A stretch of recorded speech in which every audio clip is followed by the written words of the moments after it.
Hello, എന്തൊക്കെയുണ്ട് വിശേഷങ്ങൾ? എല്ലാവരും സുഖമായിരിക്കുന്നു എന്ന് വിചാരിക്കുന്നു. ഇത് നമ്മുടെ 92ാമത്തെ പാർട്ടാണേ. സബ്സ്ക്രൈബ് ചെയ്യാനും സപ്പോർട്ട് ചെയ്യാനും മറക്കരുത് കേട്ടോ. ഇത്രത്തോളം സപ്പോർട്ട് ചെയ്ത എല്ലാവർക്കും ഒരുപാട് താങ്ക് യു. കമൻറ്റുകൾ ഇടാൻ പ്രത്യേകം ഓർമ്മിപ്പിക്കുന്നു. എല്ലാവരും ഇടണമെന്ന് പ്രത്യേകം അപേക്ഷിക്കുന്നു കേട്ടോ. ഇനി നമുക്ക് സ്റ്റോറിയിലേക്ക് പോയാലോ. പാർണ ഹോസ്പിറ്റലിൽ നിന്ന് ഇറങ്ങിയപ്പോൾ താഴെ അവളെ കാത്ത് കണ്ണൻ നിൽക്കുന്നുണ്ടായിരുന്നു. അവൾ സാരി ഒതുക്കി പിടിച്ച് ബൈക്കിൽ കയറിയിരുന്നതും കണ്ണൻ വണ്ടിയെടുത്ത് മുന്നോട്ട് പോയി. അവരുടെ ബൈക്ക് ചെന്ന് നിന്നത് ഒരു ഫ്ലാറ്റിന് മുന്നിലാണ്. കണ്ണനകത്തേക്ക് വരുന്നില്ലേ? കുഞ്ഞിനെ കാണാതെ നീ പോവാറില്ലല്ലോ? പാറുണ സംശയത്തോടെ ചോദിച്ചു. ഞാനിന്ന് ഹാഫ് ഡേ ലീവായിരുന്നു. ഓഫീസിൽ നിന്ന് നേരെ ഇവിടേക്കാണ് വന്നേ. അപ്പൊ കുഞ്ഞിനെ കണ്ടിരുന്നു. എന്നാ ശരി, നീ വെയിറ്റ് ചെയ്യ്, ഞാൻ രശ്മി ഇവിടേക്ക് പറഞ്ഞു വിടാം. അത് പറഞ്ഞ് പാറുണ അകത്തേക്ക് കയറി. 8ാം നിലയിലാണ് അവരുടെ ഫ്ലാറ്റ്. അവൾ ലിഫ്റ്റിൽ കയറി മുകളിലെത്തി. രശ്മി കുഞ്ഞിനെ എടുത്ത് ഫ്ലാറ്റിന് മുന്നിൽ തന്നെ നിൽക്കുന്നുണ്ട്. കൂടെ അപ്പുറത്തെ വീട്ടിലെ ആൻറ്റിയുമുണ്ട്. പാർവണയുടെ രശ്മിയുടെ ഇവിടുത്തെ ഏക സഹായം ശാരദ ആൻറ്റിയാണ്.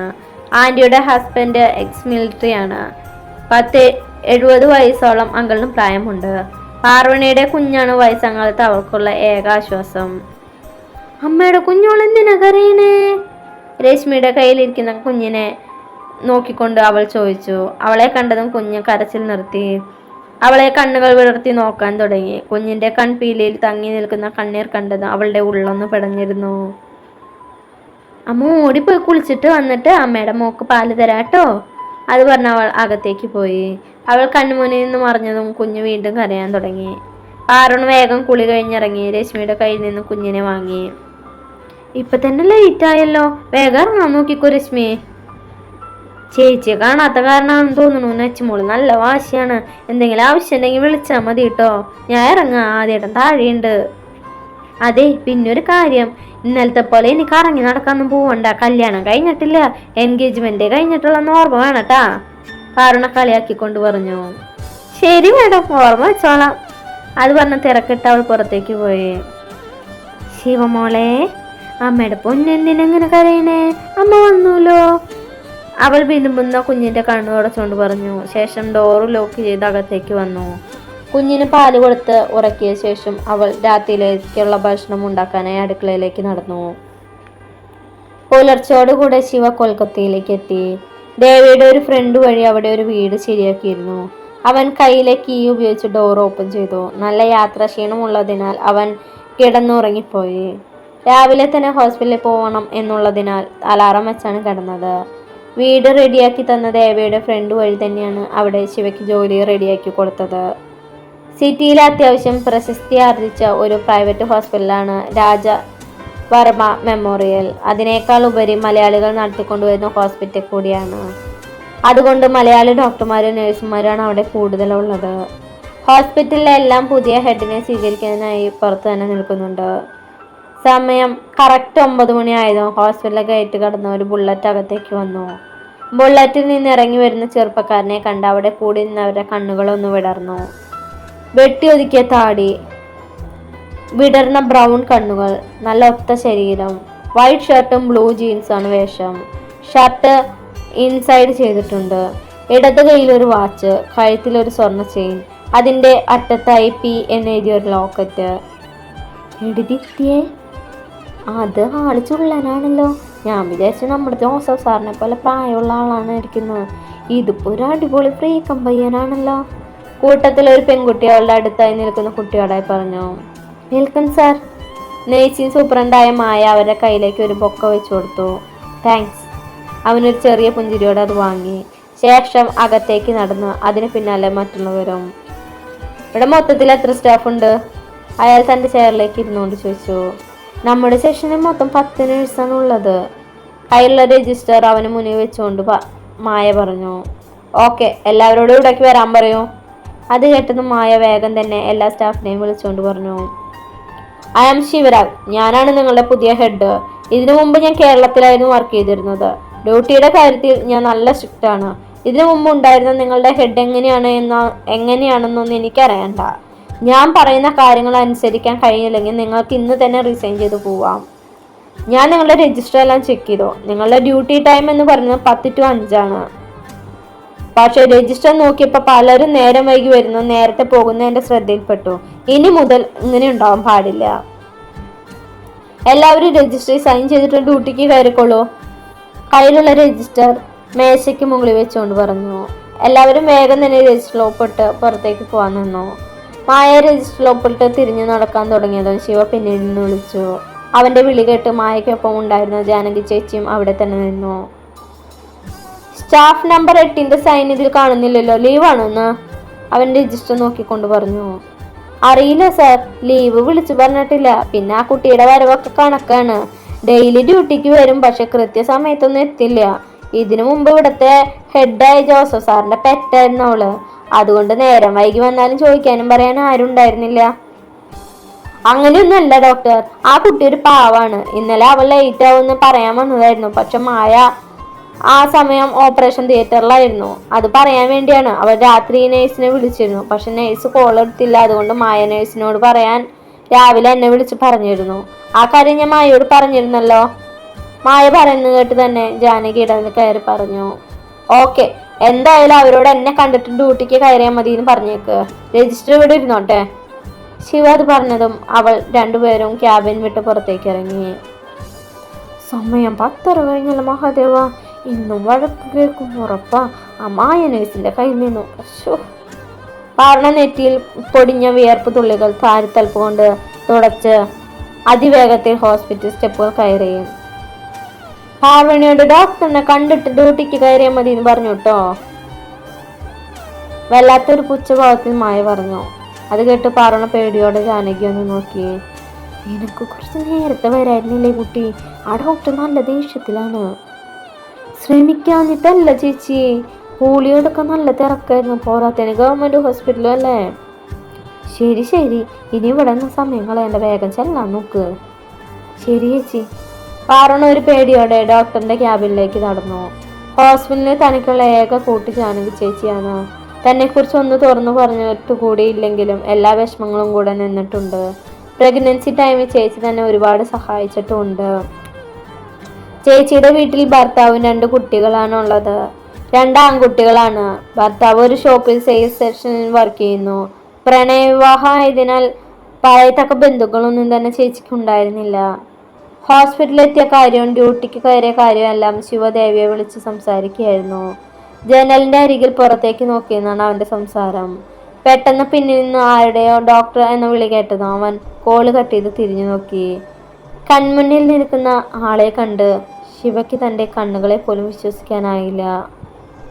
കുഞ്ഞേ, അവൻ 2 അടി മുന്നോട്ട് നടന്നു. ഡോക്ടർ, ഇപ്പൊ തന്നെ സമയം കുറേയായി. രജിസ്റ്റർ തന്ന എനിക്ക് സൈൻ ചെയ്തിട്ട് ഡ്യൂട്ടിക്ക് കയറായിരുന്നു. മുഖത്തൊരു ഭാവവ്യത്യാസമില്ലാതെ പാർവണ പറയുന്നത് കേട്ട് ശിവ വിശ്വസിക്കാനാവാതെ നിന്നു. ഡോക്ടർ, അവൾ വീണ്ടും വിളിച്ചതും അവൻ പോലും അറിയാതെ രജിസ്റ്റർ എടുത്ത് മേശപ്പുറത്തേക്ക് വെച്ചു. അവൾ അതിൽ വേഗം സൈൻ ചെയ്തു. താങ്ക് യു ഡോക്ടർ, അവനെ നോക്കിക്കൊണ്ട് പറഞ്ഞ പാർവണ പുറത്തേക്ക് പോയി. ശിവ ആ നിമിഷം എന്താണ് നടന്നതെന്ന് മനസ്സിലാവാതെ നിൽക്കുകയായിരുന്നു. ഒരു നിമിഷം താൻ കണ്ടത് സ്വപ്നമാണോ എന്ന് പോലും അവൻ സംശയിച്ചു. ഒരു ഉറപ്പിനായി അവൻ രജിസ്റ്റർ എടുത്ത് നോക്കി. പാർവണ, അതെ, അതവൾ തന്നെയാണ്. പക്ഷെ അവൾ എന്തുകൊണ്ട് എന്നെ കണ്ടിട്ടും? അവൻ എത്ര ആലോചിച്ചിട്ടും മനസ്സിലായില്ല. പക്ഷെ സന്തോഷം കൊണ്ട് മനസ്സല്ലാതെ നിറയുന്ന പോലെ അവന് തോന്നിയിരുന്നു. ഇത്രയും കാലം കാത്തിരുന്നവൾ തൻ്റെ കൺമുന്നിൽ കൈയെത്തും ദൂരത്ത്. അവളെ കാണാനായി അവൻ്റെ ഹൃദയവും മനസ്സും ഒരുപോലെ നിറഞ്ഞിരുന്നു. ക്യാബിനിൽ നിന്നിറങ്ങിയതും പാർവണ വാഷ്റൂമിലേക്ക് ഓടി. അത്രയും നേരം കൂട്ടിവെച്ച ധൈര്യമെല്ലാം ചോർന്നു പോകുന്ന പോലെയാണ്. അവൻ്റെ കൺമുന്നിൽ ചെന്ന് പെടാതിരിക്കാനാണ് ഇത്രയും ദൂരം വന്നതുപോലും. പക്ഷെ അവൻ ഇവിടെ എത്തുമെന്ന് സ്വപ്നത്തിൽ പോലും കരുതിയില്ല. പൈപ്പിൽ നിന്നും വെള്ളമെടുത്ത് അവൾ തുടർച്ചയായി മുഖത്തേക്ക് വെള്ളാക്കി. എന്തോ ഒരു പേടി മനസ്സിൽ വന്നെന്നറിയുന്ന പോലെ. ഞാനിവിടെ ഉണ്ടെന്ന് അറിഞ്ഞ വന്നതായിരിക്കോ? ഏയ്, അതിന് സാധ്യത കുറവാണ്. എന്നെ കണ്ടപ്പോൾ ആ കണ്ണിലുള്ള അത്ഭുതവും ഞാൻ കണ്ടതാണ്, കൂടെ കുഞ്ഞേന്നുള്ള ആ വിളി. അവൾ ഓരോന്ന് ആലോചിച്ച് ചുമരി ചാരി നിന്നു. പാർവണ, പാർവണ! ഡോറിൽ ശക്തിയായി മായ സിസ്റ്റർ തട്ടിയതും അവൾ വേഗം ഡോർ തുറന്നു. കറക്റ്റ് ടൈം ഡ്യൂട്ടിക്ക് കയറൂല്ലേ? കയറിയാ ഇതുപോലെ വാഷ്റൂമിൽ കയറി ഇരുന്നാലും മതിയല്ലോ. ഡോക്ടർ തന്നെ വിളിക്കുന്നുണ്ട്, ചെല്ലാൻ നോക്ക്. ഇത് നിന്റെ ജോസഫ് ഡോക്ടറെ പോലെ അല്ല. മാഡം, നീ ഇങ്ങോട്ടൊന്നും പറയണ്ട, നീ വേഗം സാറിന്റെ ക്യാബിനിലേക്ക് പോവാൻ നോക്ക്. അവർ ദേഷ്യത്തോടെ പറഞ്ഞു. പാർവണ തല കുനിച്ച് പുറത്തേക്ക് നടന്നു. പാർവണ ഡോറിന്റെ മുന്നിലെത്തിയതും ഒന്ന് നിന്നു, ശ്വാസം ഒന്ന് ആഞ്ഞു വലിച്ചു. ശേഷം ഡോർ തുറന്ന് അകത്തേക്ക് കയറി. ശിവ ജനലിനരികിൽ നിന്ന് അകലേക്ക് നോക്കി എന്തോ ആലോചിക്കുകയായിരുന്നു. താൻ വന്നതൊന്നും അവൻ അറിഞ്ഞിട്ടില്ല എന്ന് പാർവണയ്ക്ക് മനസ്സിലായി. ഡോക്ടർ, അവൾ വിളിച്ചു. അത് കേട്ട് ശിവ അവളെ തിരിഞ്ഞു നോക്കി. അടുത്ത നിമിഷം അവൻ അവളുടെ അരികിലേക്ക് ഓടിയെത്തി. ശേഷം അവളെ ഇറുകെ കെട്ടിപ്പിടിച്ചു. ഇത്രയും നാൾ നീ എവിടെയായിരുന്നു കുഞ്ഞ? എന്തിനാ എന്നെ വിട്ടിട്ട് പോയേ? നിനക്ക് വേണ്ടിയല്ല ഞാൻ ഇത്രയും നാളും കാത്തിരുന്നേ. എന്നെ വിട്ട് ഒരിക്കലും പോവില്ല എന്ന് പറഞ്ഞിട്ട് പെട്ടെന്നൊരു ദിവസം എന്നെ തനിച്ചാക്കി എന്തിനാ കുഞ്ഞ നീ പോയേ? നീ ഇല്ലാതെ ഒരു നിമിഷം പോലെ എനിക്ക് പറ്റുന്നില്ലടി. അവൻ പറയുന്നതിനൊപ്പം അവൻ്റെ കണ്ണീർ പാർവണയുടെ തോളിലൂടെ ഒഴുകിയിറങ്ങിയിരുന്നു. ആ കണ്ണീർ അവളെ ചുട്ടുപൊള്ളിച്ചിരുന്നു. ഒരു നിമിഷം അവൾ പകച്ചു നിന്നുവെങ്കിലും അവൾ പെട്ടെന്ന് അവനെ പിന്നിലേക്ക് തള്ളിമാറ്റി. പെട്ടെന്നതിനാൽ ശിവയും ഒന്ന് പിന്നിലേക്ക് പോയി. പക്ഷെ അവൻ ബാലൻസ് ചെയ്ത് നിന്നു. പാർവണ മോളെ, അവൻ അവളുടെ കൈ തൻ്റെ കയ്യിൽ ചേർത്ത് പിടിച്ചുകൊണ്ട് വിളിച്ചു. പക്ഷെ അവൾ ആ കൈകൾ തട്ടിയെറിഞ്ഞ് അവളുടെ ആ പ്രവൃത്തി ശിവ ഒന്ന് പതറി. ആരോട് ചോദിച്ചിട്ട് നിങ്ങൾ എൻ്റെ ശരീരത്തിൽ തൊട്ടത്? എന്തിന്റെ അവകാശത്തിലാണ് നിങ്ങൾ എൻ്റെ ശരീരത്തിൽ കയറി പിടിച്ചേ? അവൾ 1000 കത്തി ഹൃദയത്തിൽ കുത്തിയിറക്കുന്ന വേദന ഉണ്ടെങ്കിലും മുഖത്ത് ദേഷ്യം വരുത്തിക്കൊണ്ട് ചോദിച്ചു. കുഞ്ഞെ, ഞാൻ നിന്റെ ഭർത്താവെന്ന അവകാശമാണ് പറയാൻ വരുന്നതെങ്കിൽ വേണ്ട. പാർവണ, നീ എന്തൊക്കെയായി പറയണേ? ശിവ അവളുടെ കവളി കൈവച്ചുകൊണ്ട് ചോദിച്ചു. എന്നെ തൊട്ടുപോകരുത്. നിങ്ങൾ എൻ്റെ ആരുമല്ല. ഇന്ന് എനിക്കൊരു ഭർത്താവുണ്ട്, കുഞ്ഞുണ്ട്. ഞങ്ങൾ സന്തോഷത്തോടെ സമാധാനത്തോടെയാണ് ജീവിക്കണേ. അതിനിടയിൽ ഒരു തടസ്സമായിട്ട് നിങ്ങൾ വരരുത് പ്ലീസ്. അവൾ കൈ ഊപ്പിക്കൊണ്ട് പുറത്തേക്ക് പോയി. ശിവ താൻ കേട്ടതൊന്നും വിശ്വസിക്കാനാവാതെ ചെയറിലേക്ക് ചാരിയിരുന്നു. ഒപ്പം കണ്ണുകളും നിറഞ്ഞൊഴുകുന്നുണ്ടായിരുന്നു. അവൾ പുറത്തേക്ക് പോയി 5 മിനിറ്റ് കഴിഞ്ഞതും മായ അകത്തേക്ക് വന്ന് ഒരുമിച്ചായിരുന്നു. ശിവ വേഗം തൻ്റെ കണ്ണുകളും മുഖമെല്ലാം തുളച്ച് ശരിക്കിരുന്നു. ഡോക്ടർ പറഞ്ഞ ഫയലാണിത്. മായ കയ്യിലുള്ള ഫയൽ ടേബിളിന് മുകളിൽ വെച്ചുകൊണ്ട് പറഞ്ഞു. മായ, എന്താ ഡോക്ടർ? താനിപ്പോൾ ഫ്രീ ആണോ? എനിക്ക് കുറച്ച് കാര്യങ്ങൾ അറിയാനായിരുന്നു. ഫ്രീ ആണ് സാർ, എന്താ കാര്യം? താനിരിക്കെ. അവൻ തന്നിൽ മുന്നിലുള്ള ചെയറിൽ ചൂണ്ടി മായിരുന്നു. പാറുവിനെ മായയ്ക്ക് പേഴ്സണലായി അറിയാമോ? എന്താ സാർ, പാറുവിനെ കുറിച്ച് അന്വേഷിക്കാൻ എന്തെങ്കിലും പ്രശ്നമുണ്ടോ? ഏയ്, അങ്ങനെയൊന്നുമല്ല. ആ കുട്ടി എവിടെയോ കണ്ട് നല്ല പരിചയം, നല്ല ഓർമ്മ കിട്ടുന്നില്ല, അതാ. പാറുവിനെ കുറിച്ച് എനിക്ക് അധികമൊന്നും അറിയില്ല. അവൾ കുറച്ച് അഹങ്കാരം കൂട്ടത്തിലാണ്. എല്ലാവരോടും അങ്ങനെ സംസാരിക്കാറില്ല. ആ ജാനകി സിസ്റ്ററാണ് അവളുടെ കൂട്ട്. പിന്നെ നൈറ്റ് ഡ്യൂട്ടിക്ക് വരുന്ന ഒരു കുട്ടിയുണ്ട്, അവളും. ആ 2 പേരോട് മാത്രമേ അവൾ സംസാരിക്കുന്നത് കണ്ടിട്ടുള്ളൂ. പിന്നെ ഇതിനു മുമ്പിലുണ്ടായിരുന്ന ജോസഫ് ഡോക്ടർ അവൾക്ക് കുറേ സഹായങ്ങളൊക്കെ ചെയ്തു കൊടുത്തിട്ടുണ്ട്. പാറുവിന് മാരീഡ് ആണോ? ആണെന്നാണ് ഇവിടെ പറഞ്ഞു കേട്ടെ. പക്ഷെ കഴുത്തി താലിയോ നെറ്റിയിൽ സിന്ദൂരൊന്നും കാണാറില്ല. എല്ലാ ദിവസവും ഒരാൾ വന്നിട്ട് ഇവിടെ കൊണ്ടുവരികയും തിരിച്ച് വീട്ടിലേക്ക് കൊണ്ടുപോവുകയൊക്കെ ചെയ്യാറുണ്ട്. അതാണ് ഹസ്ബൻഡ് തോന്നുന്നു. അവൾ ഇവിടെ വർക്ക് ചെയ്യാൻ തുടങ്ങിയിട്ട് എത്ര കാലമായി? അതറിയില്ല ഡോക്ടർ. ഞാനിവിടെ വന്നിട്ട് 1 കൊല്ലം ആവുന്നേ ഉള്ളൂ. ഞാൻ വരുമ്പോൾ അവൾ പ്രഗ്നൻ്റ് ആയിരുന്നു.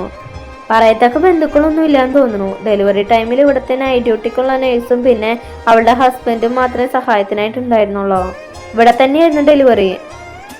അതൊക്കെ കേട്ട് ഒരു മരവിപ്പോടെ ഇരിക്കാൻ മാത്രമേ ശിവയ്ക്ക് കഴിഞ്ഞുള്ളൂ. അവൾ തന്നെ വിട്ടു പോയെങ്കിലും എന്തെങ്കിലും തിരിച്ചു വരുമെന്ന പ്രതീക്ഷയായിരുന്നു ഇത്രയും കാലം. പക്ഷെ അതെല്ലാം ഒരു നിമിഷം കൊണ്ട് ഇല്ലാതായ പോലെ. ഡോക്ടർ, ഞാൻ പൊക്കോട്ടെ? കുറച്ചു നേരം കഴിഞ്ഞിട്ടും ശിവയിൽ നിന്ന് ഒരു മറുപടിയും കിട്ടാതായപ്പോൾ മായ ചോദിച്ചു. പൊക്കോളൂ. അത് പറഞ്ഞ് അവൻ ചെയറിലേക്ക് തലവെച്ച് കിടന്നു. അപ്പൊ നിയമം പറഞ്ഞല്ലോ ശരിയായിരുന്നു. അവൾ എന്നെ മറന്ന് വേറെ കല്യാണം കഴിച്ച് സന്തോഷമായിട്ട് ജീവിക്കുന്നു. അതാലോചിക്കുന്നതോറും അവന്റെ മനസ്സിൽ വല്ലാതെ ദേഷ്യം നിറഞ്ഞു കയറി.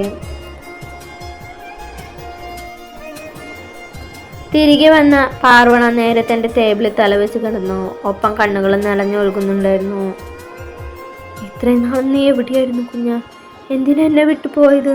നിനക്ക് വേണ്ടിയില്ല ഞാൻ ഇത്രയും നാളും കാത്തിരുന്നത്. ശിവയുടെ വാക്കുകൾ അവളുടെ കാതിൽ അലയടിച്ചുകൊണ്ടിരുന്നു. ശിവ, അവൻ എനിക്ക് വേണ്ടി കാത്തിരിക്കായിരുന്നു. പക്ഷെ ശിവയുടെ അച്ഛൻ പറഞ്ഞത് അവൻ സത്യ കല്യാണം കഴിച്ച് സുഖമായിട്ട് ജീവിക്കുന്നല്ലേ? അവൻ്റെ സന്തോഷത്തിന് വേണ്ടിയല്ലേ അയാളുടെ ഭീഷണിക്ക് ഞാൻ വഴങ്ങിയത്? ഇനി അയാൾ എന്നെ പറ്റിച്ചതാണോ? എന്തിനാ എന്നോട് കള്ളം പറഞ്ഞേ? അവളുടെ തലയ്ക്കാകെ ഭ്രാന്ത് പിടിക്കാൻ തുടങ്ങിയിരുന്നു. എല്ലാ ചോദ്യങ്ങൾക്കുള്ള ഉത്തരം ആരുവിന് തരാൻ കഴിയും. അവൻ പലവട്ടം ശിവയെക്കുറിച്ച് പറയാൻ ശ്രമിച്ചെങ്കിലും ഞാൻ അതൊന്നും കേട്ടില്ല. എൻ്റെ മനസ്സിൽ അയാളുടെ ഭീഷണി മാത്രമായിരുന്നു ഉണ്ടായിരുന്നേ. എൻ്റെ തീരുമാനങ്ങളെല്ലാം തെറ്റായിരുന്നു മഹാദേവ. അവൾ ഓരോന്നാലോചിച്ച് ആരുവിനെ വിളിച്ചു. ആദ്യത്തെ റിങ്ങിൽ കട്ടായതും അവൾ വീണ്ടും വിളിച്ചു. അതിൽ കോൺ കണക്റ്റായി. ഹലോ ആരു, എന്താടി തുമ്പി ഈ നേരത്ത്? പാർവണിയുടെ കോൾ പ്രതീക്ഷിച്ചിരിക്കുകയായിരുന്നു ആരുവും. ശിവ, അവനും സത്യം തമ്മിലുള്ള വിവാഹം കഴിഞ്ഞതല്ലേ?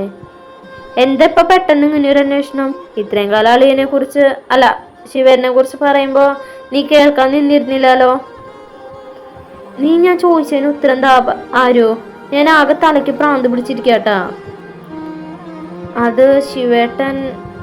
ആരും എന്താ പറയാൻ ഒരുങ്ങിയതും ശിവ സ്റ്റാഫ് റൂമിന്റെ വാതിൽ തുറന്ന് അകത്തേക്ക് ഒരുമിച്ചായിരുന്നു. ഡ്യൂട്ടി ടൈമിൽ ഫോൺ യൂസ് ചെയ്യാൻ പാടില്ല എന്ന് നിങ്ങൾക്ക് അറിയുന്നതല്ലേ? അതൊരു അലർജിയായിരുന്നു. അപ്പോൾ നമ്മുടെ ഇന്നത്തെ പാർട്ട് കഴിഞ്ഞു. നല്ലൊരു വീഡിയോ ആയിട്ട് നാളെ കാണാം. പാർവണിയുടെ കല്യാണം കഴിഞ്ഞു കേട്ടോ. അത് നിങ്ങൾ അറിഞ്ഞായിരുന്നോ? അത് നല്ലൊരു വീഡിയോ ആയിട്ട് നാളെ കാണാം. Bye, thank U.